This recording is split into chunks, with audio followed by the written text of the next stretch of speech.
What's up, guys? It's Kevin Rogers with On Point Pro Styles Window Tinting in Gainesville, Georgia, back with another video. This one I want to cover, I haven't really seen it covered in the past. I may have spoke about it a couple times here and there, but I want to cover not shrinking the back glass. I have a few videos on that. I'll make more as we go, but more so the tension that it creates, how to read the final tension, and also based on that tension, the proper squeegeeing techniques to help reduce or eliminate fingers you get on the inside after shrinking the window, which is puzzling for some. You get it all shrunk, it's all flat on the outside, you go to install and you end up with fingers you chase on the outside, and it sort of became sort of a norm. Oh, no big deal, it's normal, you just heat the glass up and press them out. Well, I very rarely ever get fingers, and these are the reasons why. So let me grab my heat gun, let me finish shrinking this side out, we'll get it cut out, and I'll talk about that tension.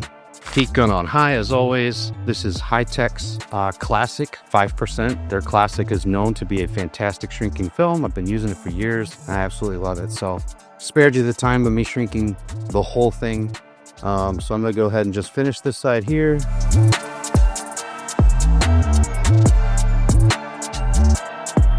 Quick thing to note before I finish the shrink, as we know, or we've learned, if you haven't learned, this is what you're looking for, is these horizontal lines. And these horizontal lines sort of, they help you with the shrinking process. And as you're squeegeeing it out on the inside, I've heard it be common to some people to be told, well, squeegee it out on the inside the same way you shrank it. That's partly true and partly not true. You can do it that way, but you're asking for fingers. And when the tension part comes up, I'll explain that a little more. So let me finish this up.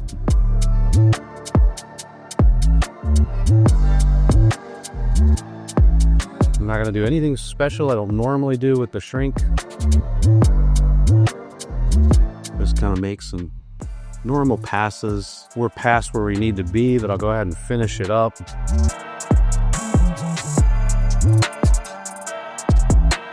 Take it right up to the edge, nice and smooth. I will take it to the bottom.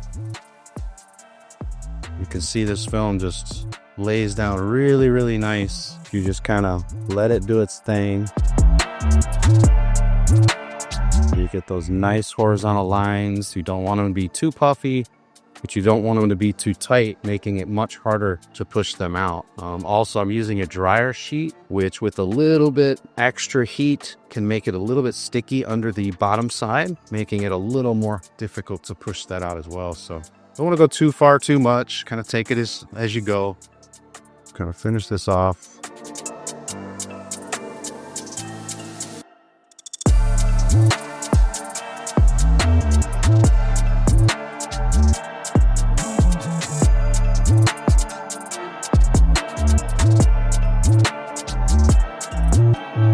Got a little tight one there. I usually press as I go, but more so to showcase the shrink. I'm kind of taking it a little bit slower.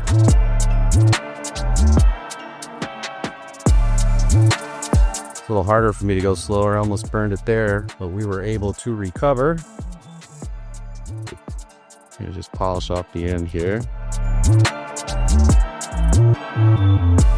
All right, there we go. So it's all shrunk, and by looks, you'd say, well, Kevin, that's shrunk. What else is there? Well, after we cut it out, we know there might be a little bit to buff up. I actually double shrink all my back windows, so we're gonna do that on this one after I get it cut out, and then we'll talk a little bit about the tension. So let me get this cut out, and we'll proceed. All right, so we've got it trimmed to shape. I don't know if you can see it in the video or not, but where we've trimmed it, we see some spots that have popped up from after the shrink, and those will be loose spots of film that can come up later. Now, as I smooth this side down, I get all this up here that could really use a little extra shrink. So that's what we're going after. So I just kind of raise the corners up. Don't cheat myself, but just create that little extra film that is actually there that we don't see initially. So I'm gonna pop this corner up, take it to about the middle, make sure this side is nice and flat. Push all that up. Got a little loose film here on the side. Same thing, take it about toward the middle. We're gonna press this side down. I'm kind of sweeping out and down. You're not trying to create a whole big funnel here, but you want to pull whatever loose film you got, especially from the sides, so you can shrink them. So now this is called the double shrink. This has greatly improved me not having to chase fingers, as well as the squeegee technique I'm about to show you. So we'll just kind of polish this up. Biggest thing here is that edge. I want that edge nice and flat, nice and tight across there.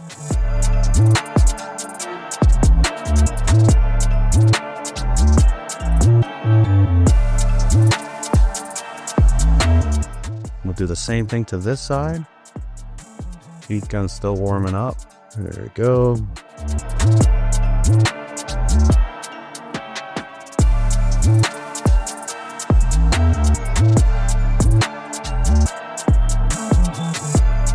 This one was a little bit more, but that's okay.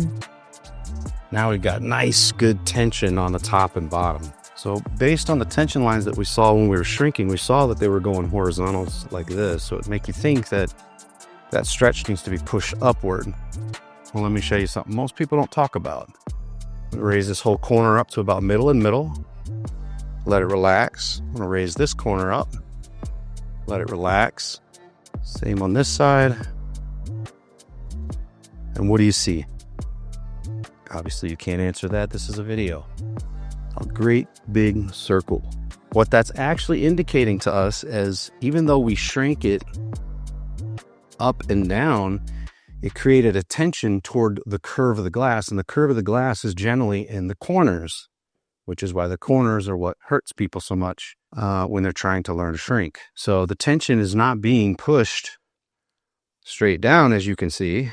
The tension should be pushed toward the corners. So as you're squeegeeing on the inside, you'd be squeegeeing it toward the corners. So what I'm going to do, something a little different, a little unorthodox, something we don't do in the industry, but for you to have a good view, I'm actually going to peel this. I'm going to remove this, clean the glass, peel it, and I'm going to install it outside and squeegee it out here using this same technique. So that number one, you can see I get no fingers at the end. And number two, you can see how I'm stretching the film as opposed to just squeegeeing it flat. So let me get this cleaned up and we'll get started again, or we'll get to it again. So like I said, I know this is going to be a little weird. We're tinting the outside of the glass. But again, I'm only doing it so that you could have a really good view of how I squeegee it or how I would be doing it on the inside. So I'm going to wet this glass. I'm going to grab the film that's on my peel board. I'll peel it, bring it over, set it down. Obviously, I'm not looking for contaminants free.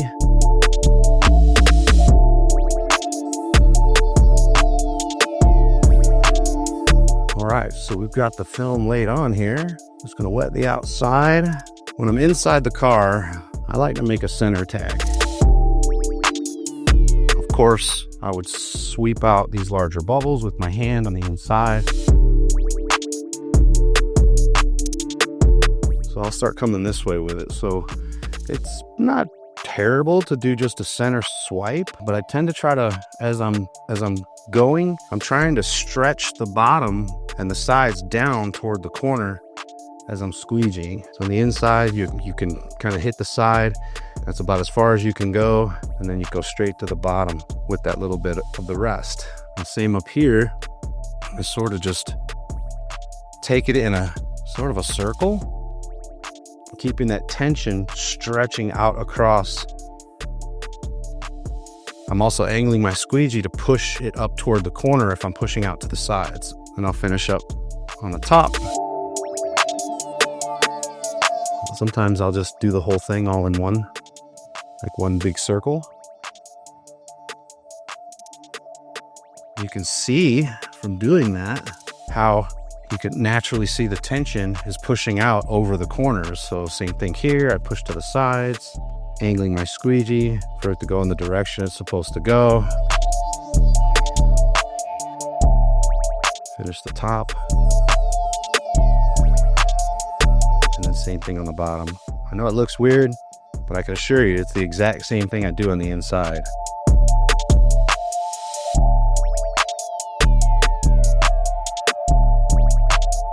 Then of course I'll come in with a second squeegee, which I may as well do. And this time I just go from the middle out because I've already done the stretching portion.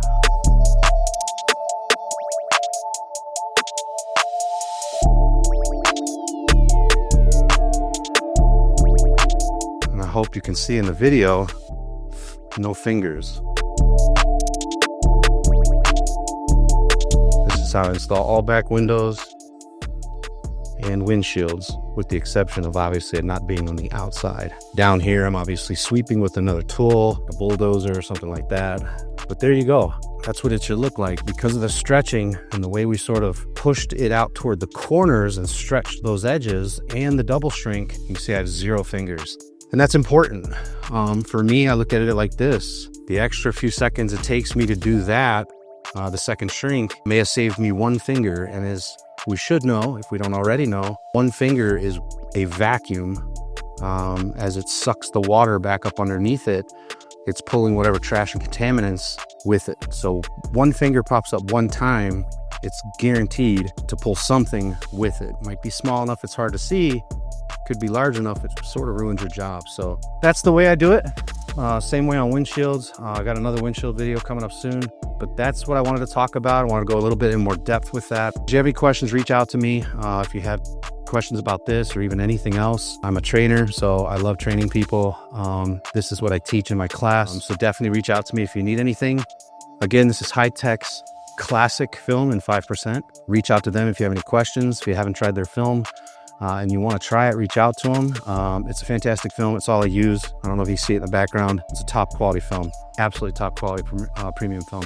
TintDepot, all the tint tools you need. Really good tint, really good tools, all name brand stuff. Check them out. Plotters and software like I use the Workhorse 2 and Film Cut from plotterdepot.com. Check them out. If you have any questions for any of those guys, reach out to them. They're always happy to help. If you need me, reach out to me. I'm on all the socials. I'm always happy to help. So that's it for this one. We'll catch you in the next one. Thanks for watching.